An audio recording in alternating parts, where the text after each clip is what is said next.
Hi, everyone, and welcome to Discovery's Chats with Changemakers. I'm your host, Tiffany, and I'm a 10th grader in Texas. I participated in Discovery's Future City competition when I was in middle school. I am really excited to be back for a new season of Chats with Changemakers. Each month, we will welcome a different guest from the engineering community. Be sure to stay tuned until the end of today's session when we will introduce a hands-on engineering challenge that you can try at home. Today, our special guest is Stephanie, an engineer at Northrop Grumman. Stephanie, welcome. Thank you. Hi, everyone. I'm going to ask Stephanie a few questions to get to know a little more about her. You can ask questions too by typing in your question in the Q&A box below, and we will save time at the end to answer many. So, Stephanie, I hear that you work on the James Webb Telescope. Can you tell me more about that? Yes, of course. So James Webb is actually this really big and powerful space telescope that is actually so big that we literally have to fold it like origami just so that it can fit inside the rocket that's going to launch it in space. And then once it's in space, it's going to unfold on its own like a transformer and then go 1,000,000 miles away to orbit our sun in the Lagrange 2 point, which we call L2. And just for reference, 1,000,000 miles from Earth is literally 4 times further than the moon is to Earth. So super far away. Oh my gosh. Yes. It's farther than the moon? 4 times further. So imagine going to the moon and then 4 more times after that. Super far. Wow. Yeah. And that's cool how you have to like fold it up and then you can unfold it. I didn't know that it worked like that. Yeah, this is like our first telescope that is just too big that it's not gonna fit like on its own on the rocket. So we literally have a lot of deployables on the telescope that it's gonna fit into the little rocket, and then once it gets launched, it's gonna literally a transformer start opening everything up so we can start communicating with it. So super exciting. Yeah. So what's different about the James Webb Telescope compared to other telescopes that are out in space? So James Webb is literally the largest, the most powerful, and the most complicated telescope that we've ever sent to space. And what's different about it, it's not like other telescopes. So for example, the Hubble Space Telescope, which is a predecessor to James Webb, that one, when we launched it, not everything worked like it should have. So we actually had to send astronauts to fix it and stuff. We don't have Really? that. Yeah, we don't have that ability with James Webb. It is going too far that literally once we launch, that is it. We have one shot to make this work. Everything has to work perfectly. That's why we do so much testing, so much verification to make sure that, yeah, this is gonna work because we only have one shot. So that definitely makes it unique. Yeah, definitely. So what part of the telescope project do you work on? So I work on the spacecraft bus, which if you ever see a picture of James Webb, it's a little square in the bottom, and that basically contains all of our electronic boxes, so like the electrical power, all of the different software, hardware, and basically it's like the brain of the system. So I work on that. So what does like the software look for or do? It basically enables all of the communication between the spacecraft and literally like everything, our state of health. So if something goes wrong, like the software communicates, or we can fix things through software. But yeah, it's literally the software controls a lot of it nowadays. Yes. Well, that's awesome. So I understand that you're a systems engineer. Can you tell me what a systems engineer is? Yeah, so a systems engineer is kind of like that top level engineer. So you can have like an electrical engineer maybe focusing on like an electronic box, and then a software engineer focusing on its software, and then maybe a hardware focusing on like the processes and stuff. A system engineer would come in at that top level and make sure, for example, the software and the hardware communicating correctly, and then the box is giving it enough power to operate. So basically that higher level aspect of things, and we make sure at the system level everything's interfacing correctly. So maybe not in the weeds of like every single little tiny part of it, but very top level, making sure everything's working as it should. So you like connect the different pieces that the other engineers Yeah. specify. So like, for example, a software engineer would want to make sure their software works, and then a hardware engineer would want to make sure their hardware works. And me as a system engineer is like, okay, well, your software works, your hardware works, but do they work together? And that's Right. my if they work correctly. So it's pretty nice looking at things from that level. You get to learn a Right. lot of things. So you mentioned that you work with electrical engineers. What other types of engineers do you work with? As a system engineer, you work with so many different types. I work with electrical engineers, with the mechanical engineers, test engineers, we do so much testing, software engineers, optical engineers for like the telescope, literally every single type of engineer we work with. Yeah, well, communication must be very important then. I think communication is like the number one thing you need to make anything work correctly. Definitely lots of communication. Because if you don't communicate, you never know when you can miss something. So I Yeah, 100% communication is key to the success of anything. yeah. So we have an audience question. What is the cost of the telescope? So it is about $7 billion. So Oh very my gosh. low, but hopefully it'll teach us so much about space that we don't know of yet. Yeah, then it's definitely worth it. Yes, yes. That's why it's so critical. We got to work because we have one shot to make this $1 billion system work. Yeah, that's a lot of pressure. Mm-hmm. So, can you describe like the timeline of the project? Like when did you start and when is the launch date? Yeah, so this project actually started in the early 2000s and we expect to launch in Halloween of next year. So it's literally about Wow. 20 making. So imagine just 20 years of so much detailed engineering work going Yeah. on telescopes. So yeah, 20 So years. at what point did you join like the journey of the telescope? So I actually started as an intern when I was in college and we were in the phase of the telescope. So it was, I think it was around the time where we integrated our spacecraft bus, which is the little box I say I work on, and the big tennis court size sun shield. When those two were integrated is kind of when I came in. So that was approximately, what are we, 2020? Like 4 years ago is when I started. And now we have an entire observatory integrated. We have our spacecraft, we have the sun shield, we have the telescope, and then all of the instruments all integrated together. So we're definitely close to the end. Yeah, that's awesome. Congratulations. Well, thank you. So we have another audience question. What new things do you hope to discover with the telescope?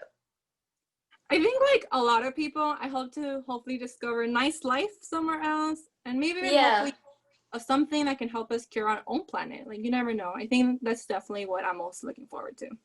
yeah, that's awesome. So I've heard that this telescope has been referred to as a space-time machine. Can you explain what that means? Yeah, so basically our telescope's gonna be able to peer back in time like 13.5 billion years, literally, so we can see how the Wow. galaxies were born after the Big Bang. So that's what we refer to as a time machine, because we're gonna be able to see like how these galaxies came to be. So I'm super Yeah, excited for that. Yeah. that is exciting. So that's very impressive that you got to work on such an important job. You said you were an intern while you were in college and you had this job right out of college. So how did you land such an awesome job? So I think a lot had to do. I was involved with this amazing organization called SHIP when I was in college. SHIP taught me like the communication and networking skills that I needed, while my degree was teaching me like the technical stuff. But that, like I said before, communication is key, and that's something SHIP really taught me. So I actually attended. I was part of the officers in SHIP, and then I attended the SHIP. Wow. Yeah, and I attended the SHIP National Conference, and then there I got to talk to many companies, and that's actually where I landed my internship, and then it eventually rolled to full time. So if I can recommend joining organizations in college, even in high school, like definitely worth it. Yeah, and you get to build all those connections, and it's very important. Exactly, yes. So, what does a typical day of work look like for you?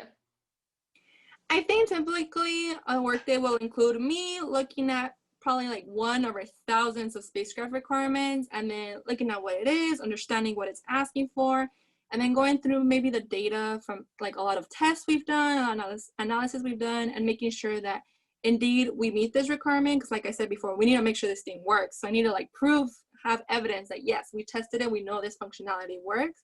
So a lot of my day includes gathering that data, writing reports like yes, this works, along with a lot of meetings. As an engineer, Yeah. you're always meetings. Well, that's cool.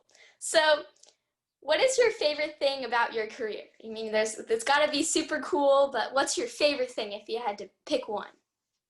I think my favorite thing about my career is I feel like the ability to solve like problems and being able to like take something so complicated and being able to translate to English so that something else can understand. But I think ultimately what makes any job fun is the people. Having an amazing set of people to work with is what it's going to make you love your job. So I think as a career working on James Webb, my favorite thing has to be the people. Yeah, definitely. So, what is one piece of advice that you would give to kids who think that they might want to be engineers when they grow up? I would say definitely go for it. Do not give up. Even if it seems hard, like it will be hard, it will be challenging, but you can do anything you set your mind to it.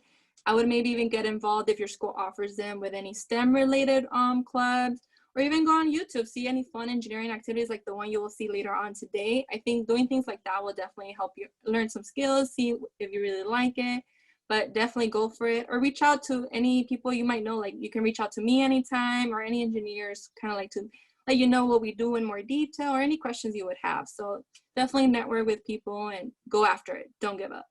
Yeah. So what would you tell kids who aren't so sure about engineering, or maybe they think that they aren't cut out for it?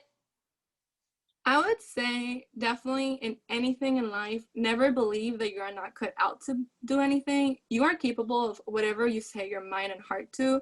I know it can be challenging, but for no baby is born being an engineer or being a doctor or Yeah. being a lawyer. Like Right. it's something you learn with time. Because trust me, when I was in college, I at some point thought I could not do it. I could not do engineering. I thought it was too hard. I was like, I'm not smart enough for this. So trust me, it just takes a lot of time and dedication. Maybe something that takes another student 1 hour to learn, it took me a week to learn. So as long as you're determined, you don't have to be good at math. You don't have to be an expert at anything. Just study, study, study, work hard, and you can do anything you set your mind to it. So don't think you're not cut out to do anything. If you want to be an engineer, you can do it. Yeah, that's good advice. So speaking of challenges, when you were in school, what was a subject that was challenging for you? I would say definitely English. I was so bad at reading comprehension and writing. Like I would read something and not know what I just read. So I would have to literally reread things like 10 times just to understand what I was doing.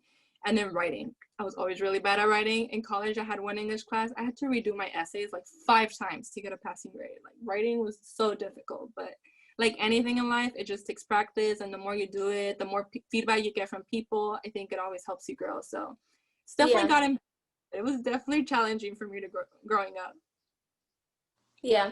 So we have another audience question about how much do you work each week?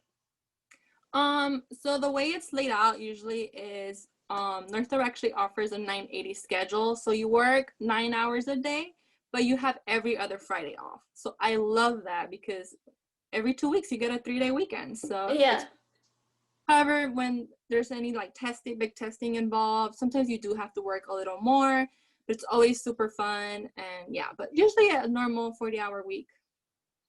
yeah. So how has your job changed due to the pandemic? Are you working from home now, or how does Yeah, that look? I've literally been working from home since like the end of February. First, it was because my car stopped working, so I had to work from home. Oh The pandemic hit, and I was like, oh well, I guess I'm staying home anyways. But no. definitely, I think the main thing that changed is not being able to see like my coworkers, or in meetings you're not face to face with people, so you can't see their reaction if they're confused or if they agree with what you're saying. You know, you don't get that in person interaction. Yeah. I think in terms of like the work I do, like physically, like that hasn't changed. I'm thankfully able to do it from home, but I really do miss the in-person interaction. Like I'm sure everybody on this call misses that. Yeah. So how did you decide that you wanted to be an engineer? So I think I decided because I've always really loved math, but I didn't necessarily want to be a math teacher, but I didn't really know what was out there. So I just started like Googling and looking up like what careers involved math, and engineering was one of them. And I think what was the note of coffin was, I don't know if any of you have seen the Transformers movie, but in the first one, there's a scene where this girl, I think, finds out that the virus the robots put into the government system, or how they hacked into it. But basically she figures out how to solve it. And I was like, I want to be her one day. So I looked up careers and computer engineering, just fell into it. And then if any of you have seen Iron Man, I want to be Iron Man. So that's what helped me choose my career. That's cool how a movie kind of swayed which career you wanted to choose. Yes. It was literally just me watching it one day, and I was like, hey, I want to be that. I want to protect my country from some random virus or attack. So that's Yeah. literally what. Yeah, that's awesome. So that seems like a very challenging position that you have. What strengths do you have that make you successful at your job? I think my biggest strength, like I mentioned before, that's important is communication. Yeah. I think communication has helped me go a long way because if there's something I don't understand, I can maybe go to my coworker next door, or just ask somebody, and they might not also know the answer, but they can lead me to somebody that does. So I think communication is key, and being able to translate something super hard and super technical to something that anybody can understand is a very important skill set to have. So if communication, grow your communication skills, because I feel like that's the best thing you can offer any company in any job. Yeah. So I'd like to transition to some more fun and random questions. If you could have any superpower, what would you choose and why? I think I would choose the power to be able to cure people. So that way, like my family or friends, if they're ever in danger or they're ever hurt, I can cure them or heal them. And we wouldn't be in this pandemic. So I would be able to heal Yeah. someone. Well, it's very useful during these times. I know. So when you were a kid, who was your role model and why?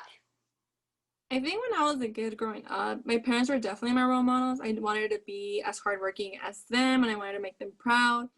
And as an engineer, I think my role model is definitely Iron Man. I want to be as smart as him and come up with really cool things like him. Yeah, he's pretty cool. Yeah.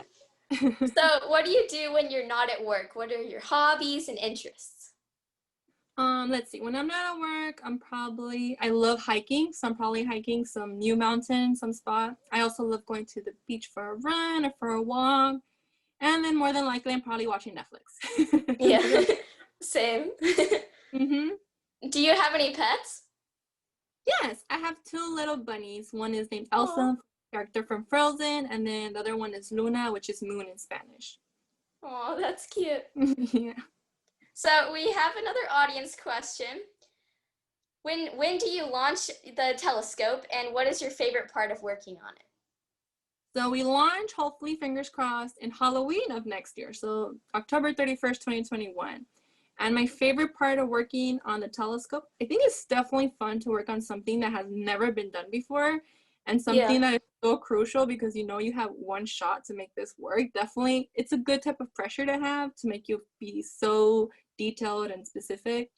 And I think also, like I said before, my coworkers, I love the people I work with. They're so welcoming. So it's definitely made the job life so much better. Yeah, well, you have an awesome job. Oh, thank you. So I believe that that's all the questions I have for you, Stephanie. So now it's time to introduce our hands-on engineering challenge. Let's watch this hashtag Discovery Challenge video featuring Stephanie.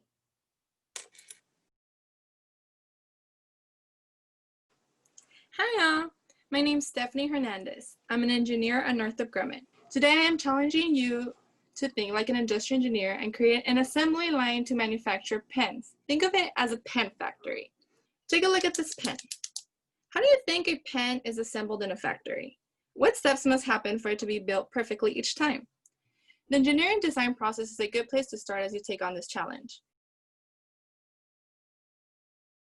So here's the problem. How can you design an assembly line and put together a whole bunch of pens as quickly as possible? All you will need for the materials are at least 3 pens with 5 to 6 parts each, a timer, and writing materials to record your data. That's all. And the more pens you can collect, the better. The next step in the design process is to brainstorm designs for your assembly line. Get the student instructions at Discovery's website to help you plan your ideas. You can see the full URL on the screen now. Once you have a few designs, choose one that you think works best. That's the one you want to test out. To test out your design, you'll need a partner to help. If you're at home, you can grab a sibling, a friend, or a parent. Work together to assemble your pens as efficiently as possible. As you test, look for ways to improve your assembly line design. Where did you slow down? Do all of your pens work? Are there steps maybe you can get rid of? Or do you need to add a new step? Make some changes to your assembly line and test it again. The last step of the design process is to share your results. Let me know how you did. You can email the photos to Discover E or post on social media using the hashtag DiscoverEChallenge. Have fun!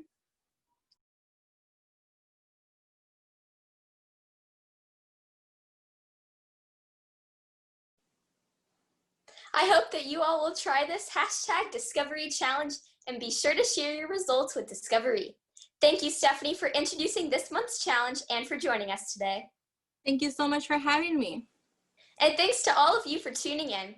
When you leave today, be sure to fill out our survey. And please join us again on Friday, October 23rd for our next Chats with Changemakers, when we'll meet Silvana, a civil engineer at ExxonMobil.